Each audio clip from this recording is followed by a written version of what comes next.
Hello, you gorgeous people. How are you today? Please help me to try and grow this channel just by subscribing if you're not subscribing, by liking the videos as well. Loads of you do anyway, but please help me to do that so that the channel gets promoted. Okay? Today I'm talking about the WOKE movement. I don't even know if I'm allowed to say that, so I'll just spell it out. And I'm also talking about happiness and why we can't be a 10 out of 10 happiness all of the time. I'll tell you all about it on the other side.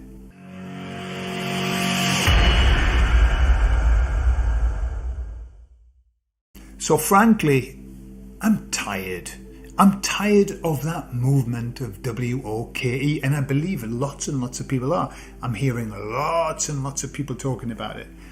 But we have Netflix and we have Amazon Prime. And I know that Netflix went through a phase. They had to fire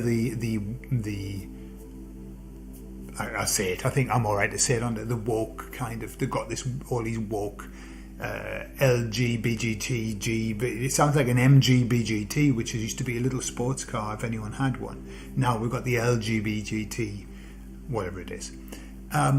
They fired them. They brought them on and fired them. But meanwhile, they've done a lot of damage. And I'm finding it very difficult to watch new products that come from Netflix. We went to the UK and we went to see my mum. And my mum said, hey, I'm going to put on this lovely series. It's called Anne with an E. And so we started to watch it with my mum. And I've got to say, it was really good. And I was finding myself crying like 2 or 3 times during each episode. Writers are absolutely beautiful. So we watched a few, and then when we got back home, we thought, well, we'll finish it off. And then, little by little, suddenly all of these little wokeite movement things started to appear. So first of all, we had the basic stuff, rich and poor. All right. Nothing wrong with that. We've had that for, rich, poor, you're rich, I'm poor, I'm an orphan, all of that. We've had that. But then it moved on to, like really early on, the teacher, who was a man,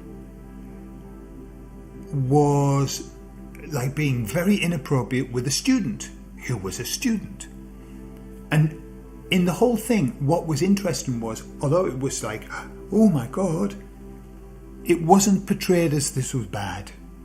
This was just something that was happening. I thought, isn't that strange? Because that's like almost, the philia pede type of thing. I'm saying all the words backwards because I don't know what I'm allowed to say and what I'm not. But I thought, that sounds like, and that was very pro, okay? And then we went into white privilege. We went into black subjugation and white privilege. Okay, this is just in this, just as the series rolled on, and it was mentioned like in one episode 3 times. Because you're white. You'll find it'll be okay because you're white. Now, this is the black man saying it, and so that went on. I was thinking that's a bit in your face, like repetition is black, white, black, white, black, white. You're white, you're strong, you get everything. Black, you don't get anything. Slavery obviously was mentioned oodles of times at the same time. Slavery. And then we started to get into, this was set at the turn of the century, the turn of last century, right? So we're in the class, and one boy who likes to draw, very creative, he suddenly came out as gay. So it was like, it couldn't have been any more stereotypical. He was creative, he liked to draw, he liked to do things with his hands, and that made him gay. And so he came out, and it was a whole story about him and fighting with the boys, and the boys beat the rough boys who were heterosexual were rough with him and everything. And I said to Cynthia, this road that we're going down, I can see where it's going to. We need a trans. We need a transvestite. Okay? I'd no sooner got the words out of my mouth, then it was the Christmas turn of the century, and the vicar of the village, dressed up as, not just as a woman, dressed up as like in that horrible trans style of like massive boobs and big like loads of makeup and everything, the vicar. And I thought, wow, that's incredible that they've got they've taken the vicar and they've made him into a transvestite. That was bizarre, but I thought, well, it was going to happen anyway, okay? And everyone was laughing when the vicar was doing his thing. It was very funny. It was very funny. And everyone was, wasn't it funny that the vicar got dressed up? Oh, well, I'll have to change how I listen to his sermons.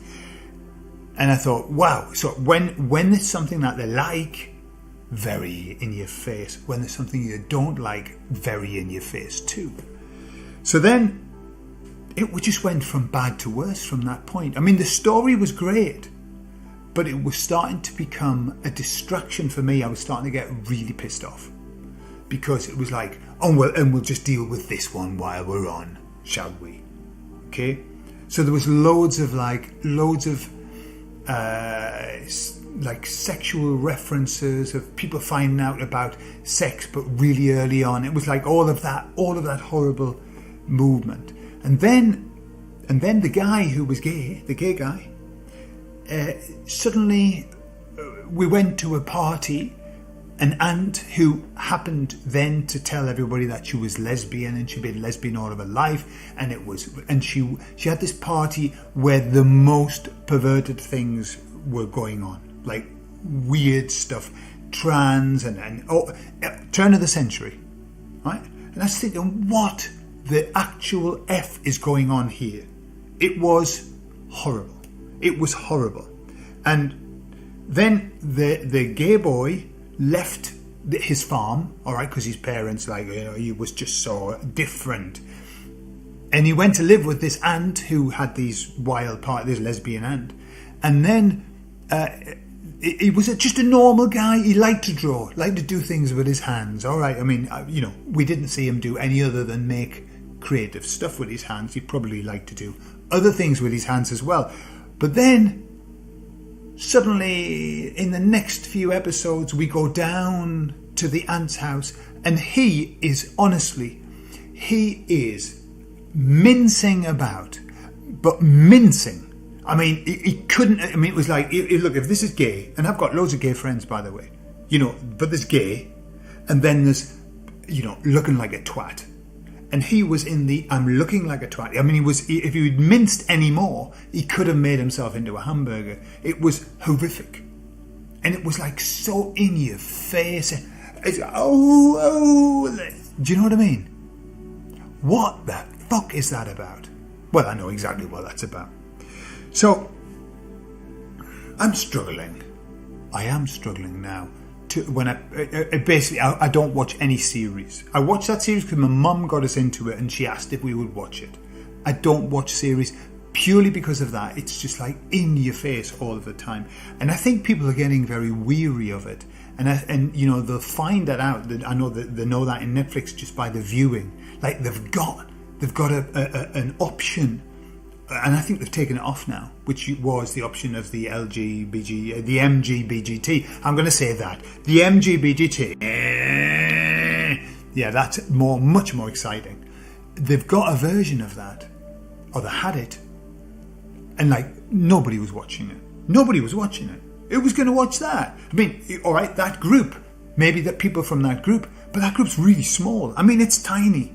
The group of trans, the percentage is so tiny, it's awesome. It's tiny, minuscule. So, there you are, I've got that off my chest.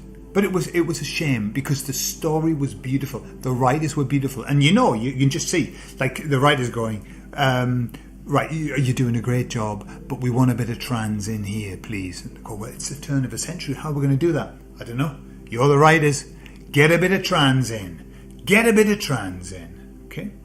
So it's an absolute shambles. And I find myself watching older films.